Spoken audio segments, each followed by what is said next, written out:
Assalamualaikum warahmatullahi wabarakatuh. Pemirsa, followers Nabi Allah Muhammad SAW, saya pengen berwudu nih. Karena wudu ini wajib buat kita yang ingin melaksanakan ibadah sholat. Karena tidak sah sholatnya seseorang kalau kita tidak berwudu. Ini Islam mengajarkan sungguh luar biasa. Karena Allah itu cinta kepada orang-orang yang mau bertobat dan mau mensucikan diri. Tapi karena saking pentingnya wudu buat kita untuk melaksanakan ibadah sholat, dan kita harus perhatiin tuh wudunya.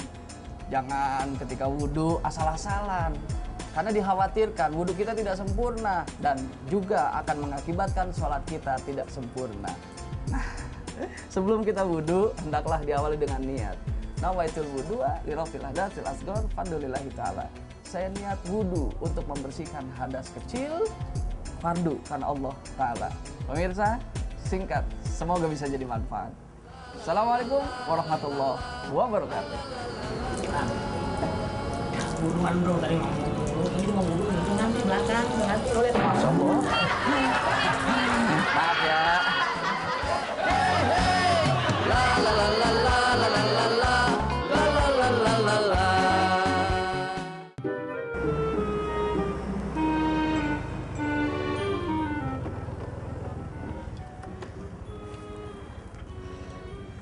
Assalamualaikum warahmatullahi wabarakatuh. Pemirsa, followers Nabiullah Muhammad SAW, saya lagi mau jalan-jalan nih, pakai motor. Nah, yang namanya motor kita bisa lihat dan kita bisa belajar dari yang namanya motor. Nah, kan kita bisa tahu nih, bahwasanya di motor itu ada yang namanya spion. Spion itu adalah alat atau cermin untuk melihat ke belakang. Begitupun hidup kita.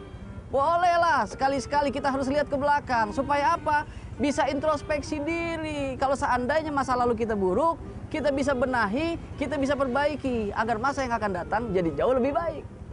Betul nggak? Nah, di motor ini nih depannya ada lampu, ya nggak? Nah, lampu itu fungsinya untuk menerangi jalan kita. Supaya apa? Kita bisa membedakan mana jalan yang nggak benar, mana jalan yang benar. Kalau seandainya kita jalan tahu bahwasannya itu nggak benar, kan kita nggak bakal lewatin. Nah, kita harus berada jalan yang benar supaya hidup dapat berkahnya Allah Subhanahu wa Ta'ala. Begitupun ada rem nih, tuh. Nah, rem ini kan fungsinya untuk kontrol diri kita. Kalau seandainya kita dihadapkan oleh hal-hal yang tidak baik yang dapat murkanya Allah Subhanahu wa Ta'ala, ya kita harus rem, jangan kita lakukan supaya kita tidak terjerumus ke lembah hitam dan terjerumus kepada hal-hal yang tidak disukai oleh Allah Subhanahu wa Ta'ala. Kalau seandainya itu kita sudah jalankan, insya Allah ban akan berputar dengan baik. Begitupun hidup kita. Kalau semuanya sudah kita lakukan, insya Allah kaki kita akan melangkah terus kepada jalan yang baik yang diridhoi oleh Allah Subhanahu wa Ta'ala. Singkat, semoga jadi manfaat. Assalamualaikum warahmatullahi wabarakatuh. Ayo Tut, jalan lagi. Tut, Tut, Masya Allah. Waduh. Nganu bang, katanya mau ngeliat pesantren bareng, kok malah ditinggal? Ya, gue pikir udah naik. Maaf. Lagi ngambil helm. Iya, udah maafin gue. Yaudah sekarang kita lihat pesantren bareng. Ayo, naik. Ayo. Cepetan. Bismillahirrahmanirrahim.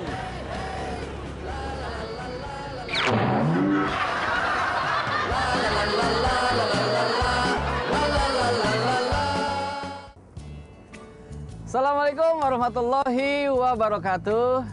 Followers Nabi Allah Muhammad SAW, di belakang saya ini ada pohon bambu. Nah, pohon bambu ini banyak manfaatnya dan mengajarkan kepada kita untuk hidup lebih kreatif. Karena banyak yang dihasilkan dari pohon bambu. Contoh, kita lihat di pinggir-pinggir jalan. Suka ada tuh outlet-outlet yang menjual meja dari bambu, bangku dari bambu, kemudian tudung nasi dari bambu. Bahkan ada juga suling bambu. Waduh, kalau kita bicara suling bambu, itu kalau kita dengar indah banget kedengarannya. Tapi bagi yang bisa main sulingnya, kalau nggak bisa berantakan. Nah, Allah menciptakan manusia dan diberikannya juga akal pikiran. Wah, luar biasa. Dan akal pikiran itu bisa kita manfaatkan untuk apa?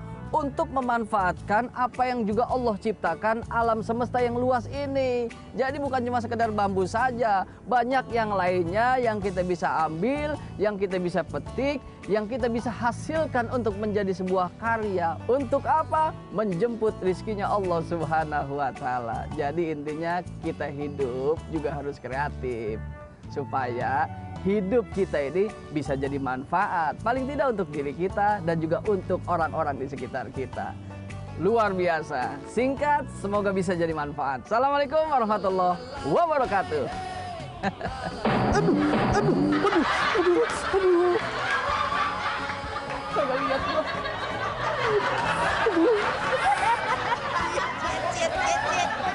Makanya Bang, kalau jalan jangan meleng.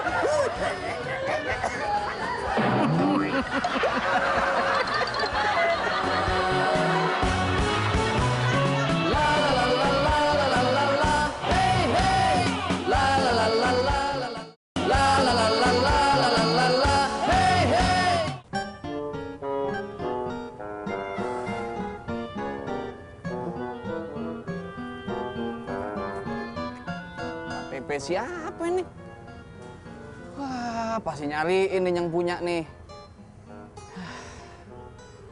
Assalamualaikum warahmatullahi wabarakatuh. Followers Nabi Allah Muhammad Sallallahu Alaihi Wasallam. Saya lagi jalan, nemuin KTP. Ya pasti punya orang, karena yang punya KTP ya cuma orang. Karena binatang, tumbuhan, nggak ada KTP-nya. Tapi permasalahannya, ini KTP punya siapa? Saya cek dulu. Namanya Bakiak. Waduh, jenis kelamin perempuan. Masih ada ya orang tua yang ngasih nama anaknya Bakiak. Nah ini nih, ini jadi pelajaran buat kita sebagai orang tua. Coba bayangkan, kalau kita memberikan nama apa yang ada di dalam sini, nama anaknya Bakiak, terus kemudian anak kita bergaul dengan anaknya orang lain yang namanya cakep-cakep, yang mengandung arti penuh dengan doa. Coba Bakiak kumpul sama Alia, sama Patona. Anak kita bagaimana rasanya tuh punya nama Bakiak?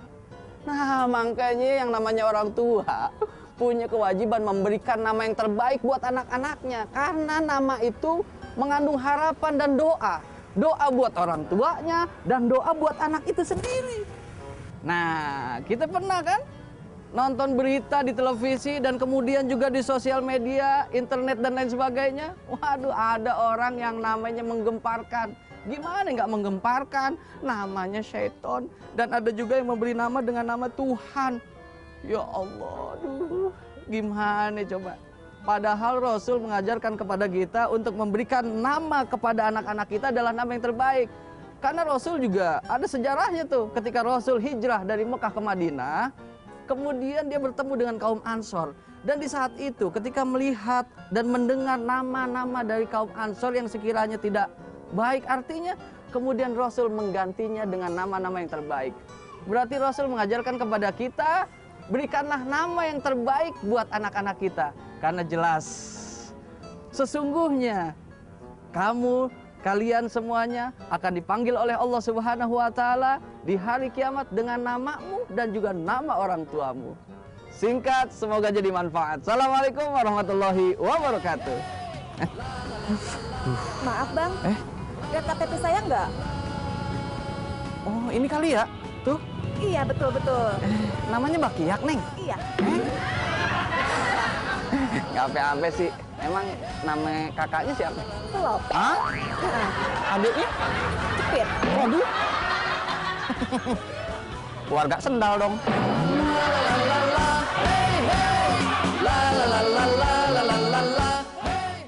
Assalamualaikum warahmatullahi wabarakatuh. Followers Nabi Allah Muhammad Sallallahu Alaihi Wasallam. Nah, kita bisa lihat sama-sama nih apa yang saya pegang. Ini adalah pisau, alat yang memang dibutuhkan oleh manusia di dalam kehidupannya. Nah, tapi kita harus sadari bahwasanya pisau itu kan tergantung siapa yang megang dan tergantung dimanfaatkan untuk apa. Kalau seandainya ini pisau dipegang oleh seorang ibu rumah tangga, kemudian digunakan untuk memasak, memotong sayuran, kemudian memotong daging, ayam, dan lain sebagainya. Nah, pisau ini berarti bermanfaat. Tapi kalau seandainya pisau ini dipegang oleh seorang penjahat, kemudian digunakan untuk membunuh, kemudian digunakan untuk membegal, dan lain sebagainya, naudzubillahi min dzalik, ya pisau ini jadi berbahaya. Oleh karena itu, kita yang harus mampu mengontrol pisau ini. Bukan pisau ini yang mengontrol diri kita.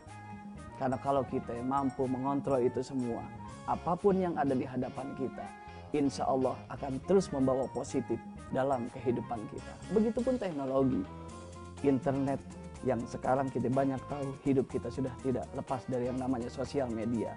Banyak hal positif, banyak hal negatif di dalamnya. Kalau kita yang mampu mengontrolnya, laksana pisau bisa jadi manfaat dalam kehidupan kita. Pemirsa, singkat, semoga jadi manfaat. Assalamualaikum warahmatullahi wabarakatuh.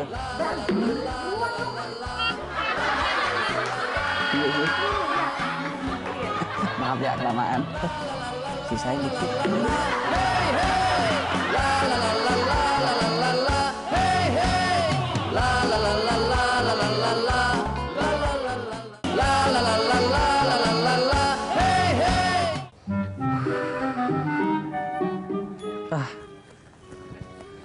Wah, pas banget.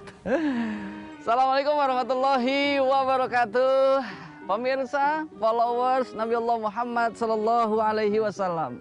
Nah, pas saya lagi jalan di bawah pepohonan yang rindang, jatuh di depan saya ada beberapa helai atau beberapa lembar daun. Nah, kalau ngomongin masalah daun jatuh, ini adalah sudah biiznillah, sudah izin dari Allah Subhanahu wa Ta'ala. Jangankan daun jatuh, berdirinya saya di tempat ini, tepat di titik ini, jalannya saya mengelilingi taman ini untuk hari ini semua sudah tercatat oleh Allah Subhanahu wa Ta'ala. Karena jelas apa-apa yang ada di muka bumi ini semua kan udah diatur oleh Allah. Kullu syai'in biqada'i wa qadar. Segala sesuatunya sudah ada qada dan qadarnya Allah Subhanahu wa Ta'ala. Nah, kalau daun jatuh, kebayang kita adalah jatuh karena angin, atau mungkin terbayang oleh kita karena hewan yang menjatuhkan daun itu. Entah kelelawar lah, burung lah, dan lain sebagainya. Atau bisa jadi kita berpikir ketika daun jatuh karena orang yang mengoyak-oyaknya. Itu sebetulnya hanya perantara saja. Karena pada hakikatnya yang menjatuhkan daun itu adalah Allah Subhanahu wa Ta'ala. Andai pun orang mau mengoyak-ngoyak pohon sekencang apapun, andai pun angin sehebat dan sedahsyat apapun, andai pun binatang nempel di dahan ataupun di daun, sebesar apapun hewan ataupun binatangnya, kalau Allah belum menakdirkan daun itu jatuh, ya nggak bakalan jatuh. Nah, ketika daun itu jatuh, daun itu tidak membenci angin yang menjatuhkannya, tidak membenci orang yang menjatuhkannya. Karena daun itu sadar. Nah, pas bener. Daun dan buah yang jatuh, ikhlas karena yang menjatuhkan adalah Allah Subhanahu wa Ta'ala, dan dijelaskan di dalam Al-Quran surat At-Tolak ayat 12. Bismillahirrahmanirrahim. Wa annallaha qad akhadta bikulli syai'in ilma. Sesungguhnya ilmu Allah meliputi segala sesuatu. Jadi jelas, daun jatuh, buah jatuh, takdirnya Allah Subhanahu wa Ta'ala. Singkat, semoga jadi manfaat. Assalamualaikum warahmatullahi wabarakatuh. Aduh.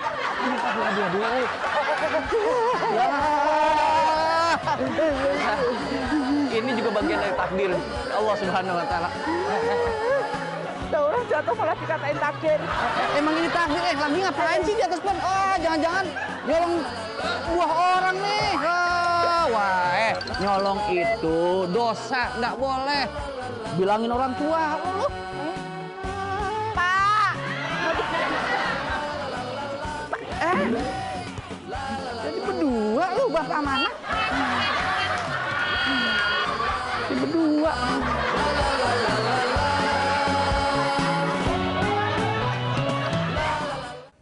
Assalamualaikum warahmatullahi wabarakatuh.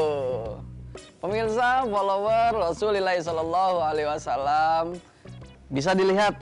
Nah, di depan saya lagi ada teko dengan varian rasa. Nah, kita bisa saksikan juga.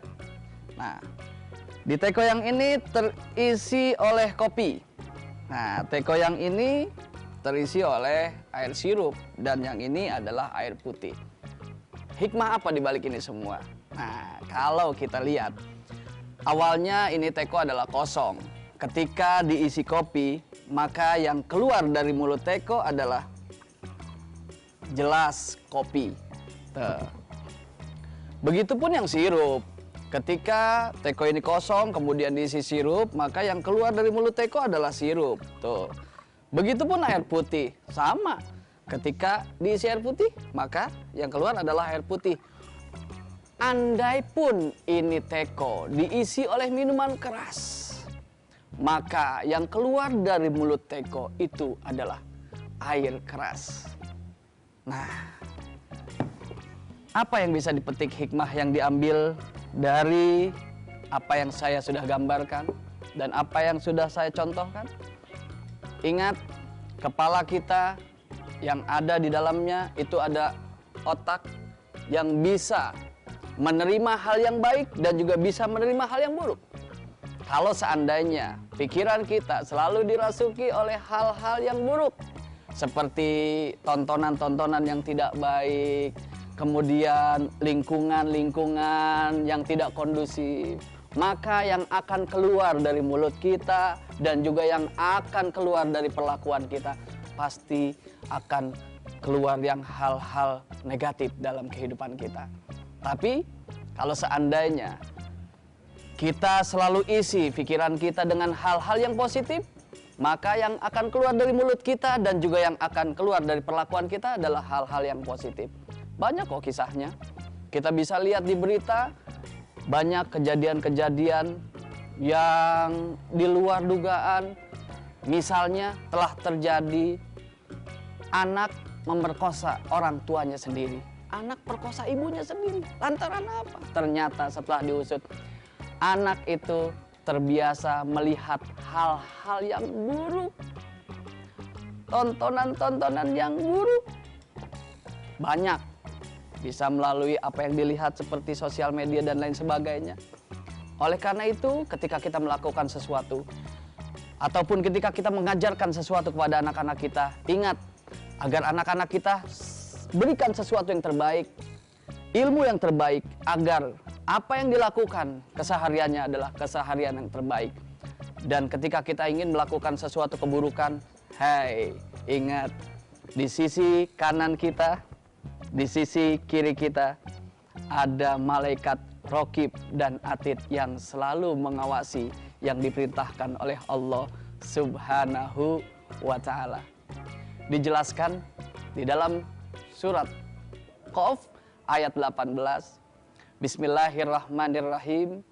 Ma yalfidhu min qaulin illa ladaihi raqibun atid. Tidak ada suatu perbuatan ataupun ucapan kecuali ada Raqib dan Atid di kanan kiri kita. Makanya kalau kita ingin melakukan sesuatu hal yang buruk, hey, kita dipantau, kita diawasi. Supaya apa? Apa yang kita lakukan selalu berada di jalan Allah Subhanahu wa Ta'ala. Singkat, semoga bisa jadi manfaat. Assalamualaikum warahmatullahi wabarakatuh.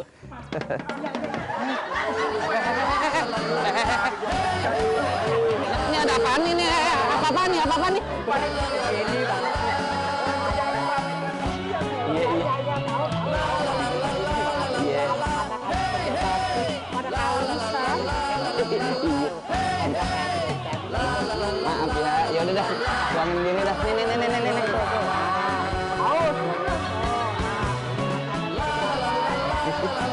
Enak ya.